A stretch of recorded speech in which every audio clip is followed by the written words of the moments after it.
Welcome to the very first roundtable with the MHEDA Board. Welcome to Darren Boyk, Van Clarkson, and John Gelsimino. So today we're going to talk about economic uncertainty. That's the number one trend for 2024. And I'm going to go ahead and get started with John and ask you, what are some of the key performance indicators you use in your business to stay ahead of the economy? So there are a lot of key performance indicators. So it varies based on department. But for us, the technician is the lifeblood of the dealership. And so revenue per technician is something that we closely monitor, whether you're certain or uncertain about your times. But again, sales reps, we would monitor gross profit per sales rep. And you basically have technicians and sales reps, and those are your lifeblood. But you care more on a sales rep on what margin they make versus the revenue. Or for a technician, your sales reps make margin? Yeah, that's right. That's right. Yeah. Oh. Depends what brands you carry. That's right. Depends what brands you carry. But is it margin or just gross profit and gross profit margin? Return. I mean, yeah. Okay, we're kind of the same way. We're kind of looking at from the systems integration side of things. So we take a look at our quote to closure ratio from what the guys are doing. But that can be difficult to monitor as well because we're not looking at it so much. We have some guys that any quote that comes in, we call him the machine gunners. He's a guy that just anything that comes in, he's throwing numbers out, taking it. Then we have the other guys we call the snipers, and they're the ones that are taking their time, really qualifying the leads, taking a look at it, and their quote to closure ratio is much higher than what the other guys are. So it kind of we try and usually get an idea for what's happening out there, but it can be somewhat skewed depending if you don't know the personality of who's quoting, who's working that territory or that person. So it can be quite challenging at times depending on the guys. But I can tell you one difference between those guys is probably about 10% profit margin. So, because the guys that are the snipers are the ones that are detailed, organized, structured, making sure everything's done. The other guys are kind of just throwing numbers to the wind. Sometimes they hit it big, sometimes they don't. So it's a little bit interesting. I'm sensing a firearm theme. We are in the South.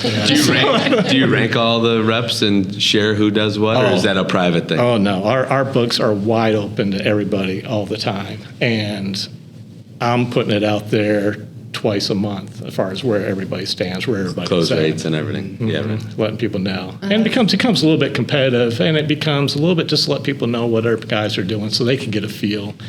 Because, our industry's up and down from what you may think you're getting as far as your activity level all of a sudden drops, and you start getting nervous because we're paying our guys 100% commission out there. Mm-hmm. So they see things slow down, they start getting nervous. But they see others kind of doing well and activity's higher, kind of gives them a little hope that, hey, it's probably going to come around here. Back to your initial thought on the service side of the business, obviously being the revenue or the money-making segment of our business. Yeah, we also look really closely at tech productivity. Our tech's doing a lot of rework. Is it taking them 4 hours to do a 2-hour job, things like that. Spend a lot of time training to try and minimize that as much as possible, but we keep a really close eye on that. In terms of on the sales side of the business, I wouldn't even, I guess this is obviously linked to sales, but return on assets really turns. So we look at our new equipment turns, our used equipment turns, making sure that equipment's not getting birthdays. It's turning 4 or 5 times a year, which is going to obviously help your return on assets. Parts as well, obviously. There's a lot more frequent turns on the parts, but that's something that we pay pretty close attention to as well. Interesting thing is we'll classify revenue producing employees to non-revenue producing, and we try to hit 50%, which is the target. And it's hard to get there, but when you do, you're in a sweet spot of it all works, and it's an easy way to keep track of where you're at and if you're heavy on the admin side or what have you. But that's a Curry thing. Yes. Yeah. So, but that's the the forklift model. Yeah. Do you have a similar model as far as percentage of sales support to sales?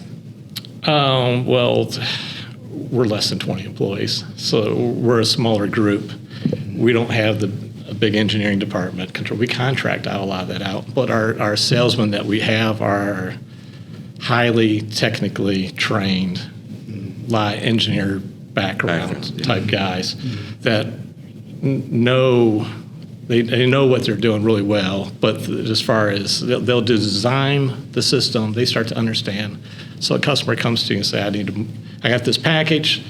I need to get their rate coming, 60 per minute. I need to get them from this point over to this point. They have to be turned, they have to be labeled, they have to be sealed. The case has to be sealed, packaged, and all this. So they can kind of start to understand what the customer's looking for, what they need, design the system for it, lay it all out for them. But then they go out, they start picking what suppliers we're going to use and things like that. So they're one-man show, really, but then they contract out the installation part of it if it goes to order, the control side of it, the mechanical installation of it. So they're managing it that whole way through, all the way to the end. So it's cradle to grave for us for what we're doing, which is not many out there doing that same thing today. But it's a model that's been working for us since 1960. That even with all the changes you have in the industry, it still works. What becomes the challenge for us is finding the people that can fit that model. Especially nowadays, that's a real struggle for us, is finding the right help and right technical level guys that can jump in and begin to learn that and make a living off of it, because it's at least a 2-year road to get started and get going, get rolling on that. So at least. Yeah, at least. It takes that, and it takes probably 3 to 5 years to really get comfortable moving it, which is difficult now because people don't even stay around for 2 years, 3 years. It's true. So one of the, I'm sure you've got it on your sheet as well, but absorption. Parts, service, and rentals, being able to basically cover all of your bills, and then all the profitability from your sales department drops to the bottom line. Among that, we talked about service, we talked about parts, but rental, we really closely manage utilization. You want to have your utilization north of 70%.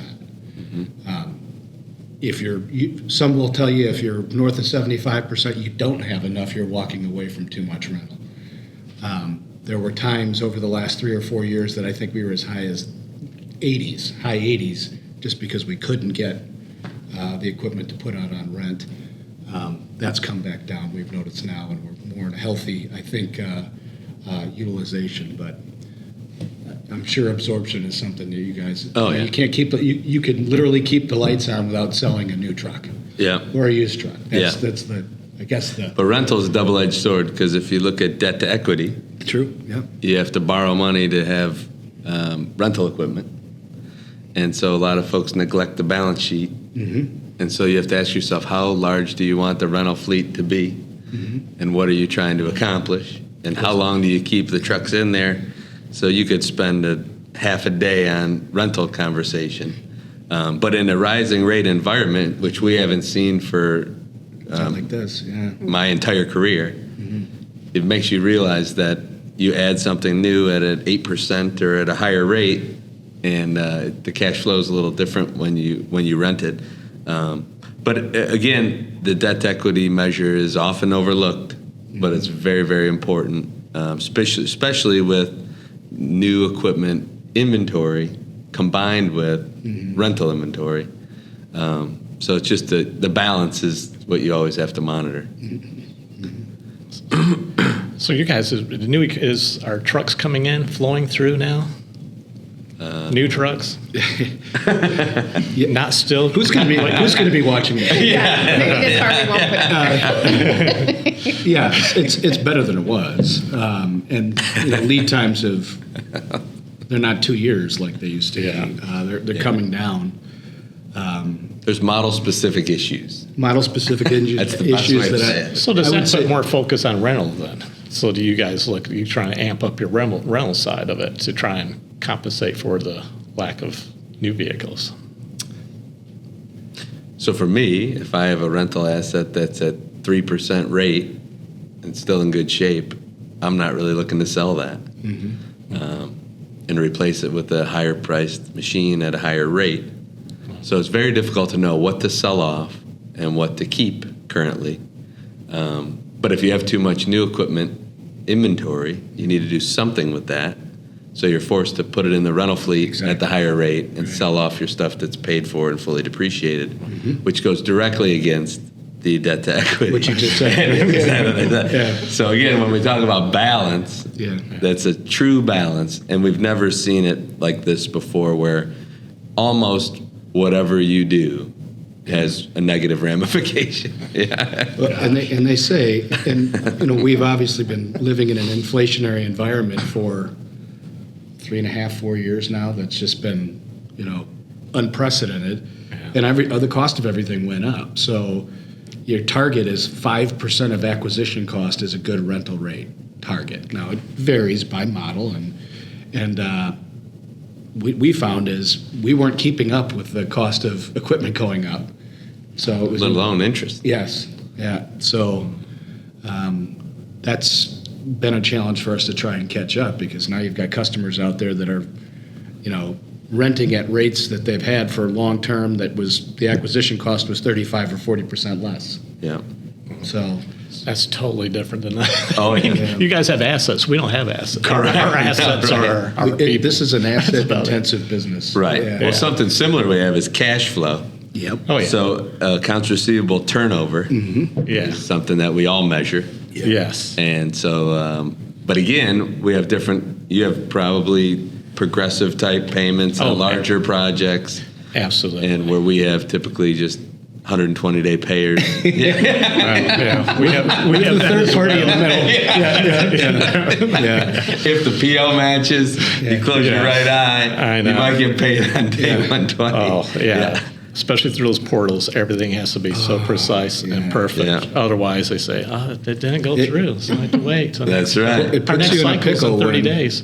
the customer calls you and says, "Hey, my truck is down. Get over here now and fix it." Yeah. We get over there now and fix it, and then we try to put it in the portal. We don't have a PO. We can't pay you. Yeah. Yeah.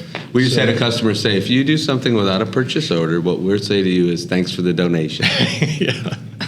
That's it. I mean, that happens, and that can happen in our world too. Oh, we yeah. have guys where they're the customer saying, "Hey, we're good. Go ahead, get this. This thing's going to go. It's going to go to order. We're just waiting for it, but we got to have the lead times critical. Go ahead and get on order. They get on order and get it going. Then all of a sudden find out, sorry, 3 weeks later, we're not going to be able to do it. We're not going to do it. They go back to manufacturer. We got to cancel this order. Like, well, we already started cutting metal and cutting steel and everything. It's this much money. It's like, good luck trying to get that money back from that customer. We end up making a policy. You don't do that. It's not going to happen. You don't want them talking to me or somebody else to make sure before they make that step they're going to do that, because we have been burned by that. Oh, yeah. Guys have been burned by that. Here's a question. So I was at a MHEDA roundtable, and one of the dealers said, we don't call it past due unless it's past the terms that were predetermined. So if it's 30 days past due, that means if the terms are at not 30. So we look at it as from invoice date. I'm just curious, do you look at it as from the terms date it's due? Or if it's 30 days old, it's 30 days from the invoice date? Well, I'm glad to say we have less and less customers with extended terms. We've fought really hard on that. And the options were, okay, if you want extended terms, you're going to full door rate because you're using my money, right? So there's less of those, but our system now is set up that it starts the day after the terms are up. It does. It's past due. Yeah. Interesting. Yeah. So your aging still shows it by invoice date. Yes. But your reporting Yes. on past dues go by the terms of the date the terms Correct. are set up. Correct. Yeah, it's interesting. Yeah, ours is, you invoice it this day, it starts that day. Yeah. So it's like once they're over, if it's a 30 days and they get 31 days, they're 31 days past due is the way our reporting starts to look at it. Correct. Yeah. So- that's my mind. And if we can ever get 31 days, we'll be happy. But Yeah, right. But no, the cash flow and all that, we look at the same thing. I have a report that comes in once a week from accounting it, we kind of look at how much cash we have in the bank, what's our accounts payable that are our total, how much accounts receivable we have, which kind of becomes our backlog, what we can start to see what's coming. A line of credit, what we may have shown on the line of credit, and then we just kind of can determine our working capital that we have to play with and what we have. So those are some key indicators for us to kind of monitor and watch. I kind of watch more so for cash flow and for backlog. That's where we're at in our backlog, because it was huge backlog when the pandemic was going on and lead times were so stretched out. It's like we had this huge backlog, and now we've been chewing away at it because all those lead times been coming down. And we're still getting orders coming in, but everything's getting out faster now. So it's like we're seeing that come down, but it's not we're still higher than where we were previously. It feels different as it normalizes, Yeah. but it's still good. It's but it good. does feel different. It feels. Not having, I sleep very well with a big backlog. Oh gosh, yes, I know. It's nice. But again, there's still plenty of activity, but it does feel different. And I just remind everyone it's normalizing, and this is how it always was. We just forgot what it felt like. Yeah, You agree with that? absolutely. Because myself, just like that, what you're saying, I do feel. I try not to get worked up about it. You know, you try and just rationalize it and say, okay, it's normalized. You're kind of getting back there. It's not always going to live in that area. So Right. it's coming down. It's still good. Like you say, it's still good, and we're still happy, and everything's been great. But it's coming down. I just wonder. I just don't want it to come down too far, which I don't think it will. I think this thing's going to keep rolling for a while here yet. Yeah, I think so.